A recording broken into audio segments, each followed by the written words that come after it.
I'm sure that's the feeling of every Miami Heat fan right now. What's up, guys? Ernest here with another Miami Heat Talk video. Before we start, you guys, please take a moment, like the video, subscribe. Just takes you a few seconds to do so.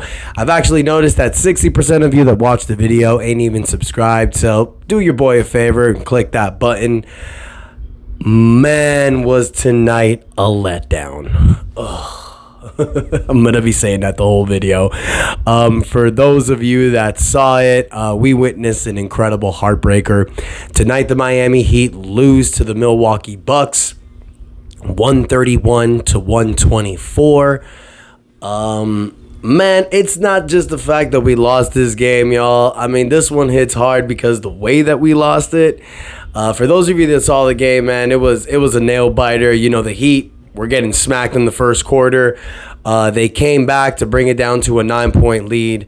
And, you know, the Heat were scrappy. They fought through the second quarter. They got the game, like, in a tie, up by 3 by halftime. Man, and the Heat fought it out, bro. And flowers have got to been given to Bam Adebayo. Man, I can't talk about this dude enough. 31 points, 10 rebounds, 5 assists, 2 blocks, 13 for 27 for the field. This guy is just proving time and time again that he's not only better than a role player, he's not only an all-star, man. This dude is becoming a superstar. I mean, I know it might be a little early to say. You know, we've only played 18 games this season. But the fact that Bam Adebayo's giving you these numbers, this efficiency, you know, and takes control of the game, especially when we're missing guys like Jimmy Butler and Tyler Hero. He just is so effective. He's better. Man, I questioned, like, not questioned, but I called for Bam to be better this season, offensively especially. And bro, dude's not only called to the challenge, he's exceeded all expectations. I mean, if Bam Adebayo is not considered to be an all-third or all-second team, what the hell are we doing here, NBA? You know what I mean? Like, he's just proving it time and time again. And man, it wasn't him. You know, you got a lot of guys that were very productive. My boy, I had to put his jersey up here, big booty Kyle Lowry. I know Kyle Lowry's been catching some shit this season. Myself included. You know, I've been calling for question about Kyle Lowry starting the season. I don't know if it's because of all the trade rumors or if it was because it's the final year of his contract and dude is still trying to get some money, so because he's trying to show people that he can still play. So, you know, going on 38 years old, I'm sure he wants to prove to people that he can still get a contract next season. I mean, Chris Paul's playing, so why not Kyle Lowry? But dude gives you 21 points, 6 assists, 4 rebounds, a steal, 3 for 5 for the three-point line, 7 for 10 for the field. And he was getting some buckets out there, man. Some of these three-point shots that Lowry was hitting was so confident. He was looking like 2019 Kyle Lowry out there. And I'm noticing that this season, you guys, I don't think Kyle Lowry's been bad at the starting point guard position. I think when we really start to look at it, he's doing what needs to be done out there. Because the games where he doesn't have the greatest numbers, it's when Jimmy, Bam, and Tyler are playing. And the things that he doesn't show on the box score. But when these guys are not playing, he usually steps it up, man. So flowers to Kyle Lowry. Josh Richardson as well, man. You know, I was loving the dynamic between Jimmy Butler and Josh Richardson. Jimmy was on the bench cheering his guys on, and the dynamic that they had was great. And it's funny as hell, man, because you look at Jimmy Butler and Josh Richardson together and you think, damn, we traded Josh Richardson to get Jimmy Butler, and now we got Josh Richardson back on this team with Jimmy Butler. Crazy. But dude gives you 20 points, 7 assists, 3 for 7 behind the three-point line. I mean, these three guys just step it up. You get 14 points from Caleb Martin off the bench, 14 points for Jaime Jaquez. It's like I've said before, Caleb Martin, Jaime Jaquez, you guys, these are our Swiss Army knives coming off the bench. I don't see any other team in the NBA having two dudes like this coming off the bench, and a guy like Kevin Love as well. Kevin Love did start tonight, 6 points, 10 rebounds. He threw this beautiful outlet pass to Jaime Jaquez, man, that was insane. I loved it. And for those of you that didn't see it, towards the end of the game, Jaime Jaquez crossed up Giannis Antetokounmpo so dirty.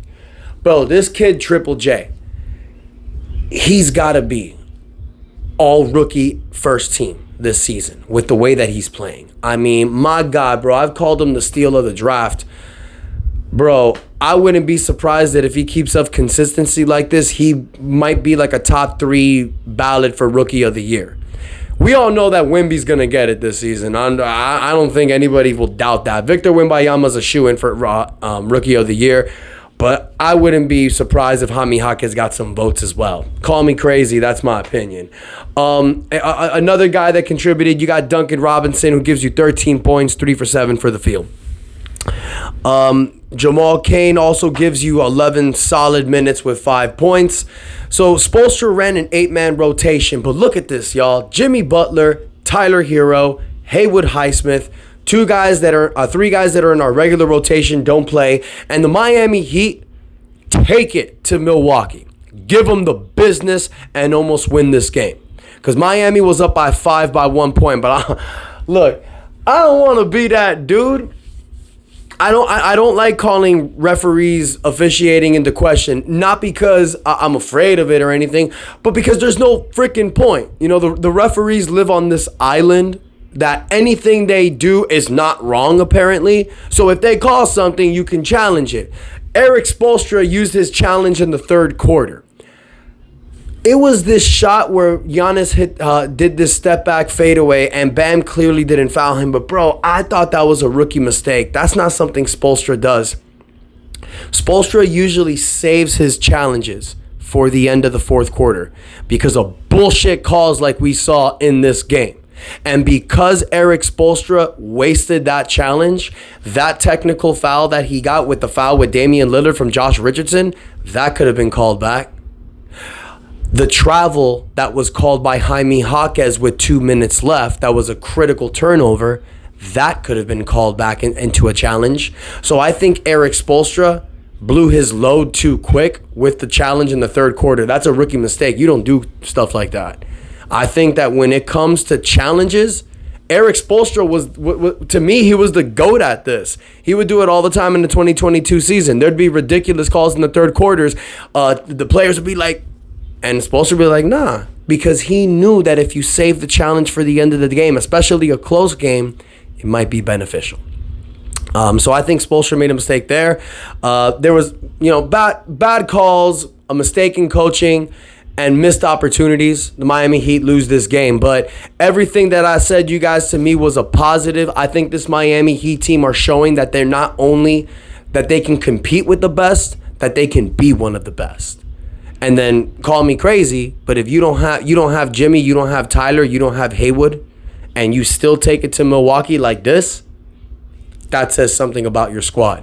So Heat fans, don't panic. I know we're 10-8. I know we've lost 3 games in a row. I know people are going to call a lot of things into questioning, but you guys, you got to stay positive. Ride with this squad, because when times are tough, this is when we need to stick together, because when we ride in the good times, you guys know that gravy train be amazing. So I want to hear from you guys. What are your thoughts on this game? Did anyone in particular stand out to you? What do you think about all the questioning at the end of the game by the referees? Do you think it's BS? What do you think about Spoelstra using that challenge early? Do you agree with me, or do you think that wouldn't have mattered as well? But guys, before I end the video, please take a moment, smash the like button. Don't forget to subscribe. If you haven't checked it out, check out the last video I posted today. I asked the question, if the Miami Heat should go after a guy like Marcus Smart with the recent backlash that's been happening between him and his team. We got a lot of great comments on there. We got a lot of debate going on. So check that video out. Let me know your thoughts. Thank you guys so much for the love and support. And until next time, your boy Ernest out. That's enough said. Let's go Heat. Let's stay positive, guys.